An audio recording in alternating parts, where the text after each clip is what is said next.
Welcome to this ToolHound Learning Center video where we'll look at single sign-on, also known as SSO, which is a type of authentication based on credentials from another account, either Microsoft or Google, that can be used in place of passwords to log into ToolHound. The Authentication tab of the Settings page shows the SSO account options available for your organization on the left, Microsoft, Google, or both. Each user must have a unique email address for one of these accounts.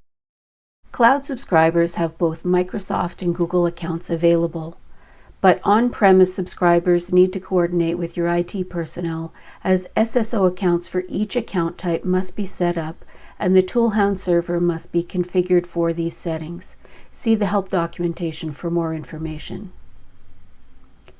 Disable local login prevents using a password in the browser to bypass using SSO.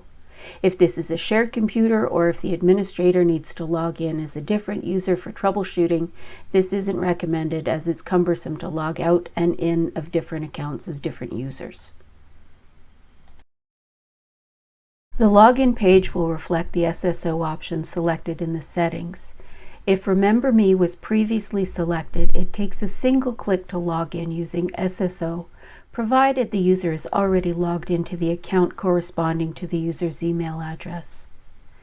If the user isn't already logged into the account associated with the user's email, they'll be prompted to log into that account. When adding new users, the email address is a required field.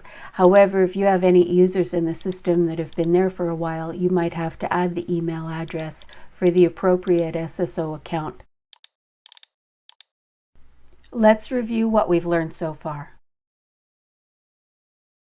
Prerequisites are already configured for cloud subscribers. However, on-premise subscribers must coordinate with their IT personnel to configure SSO before enabling it in the browser.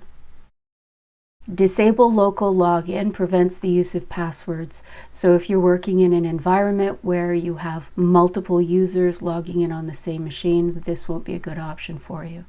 And each user must have a unique email address that's attached to one of the accounts being used for single sign-on.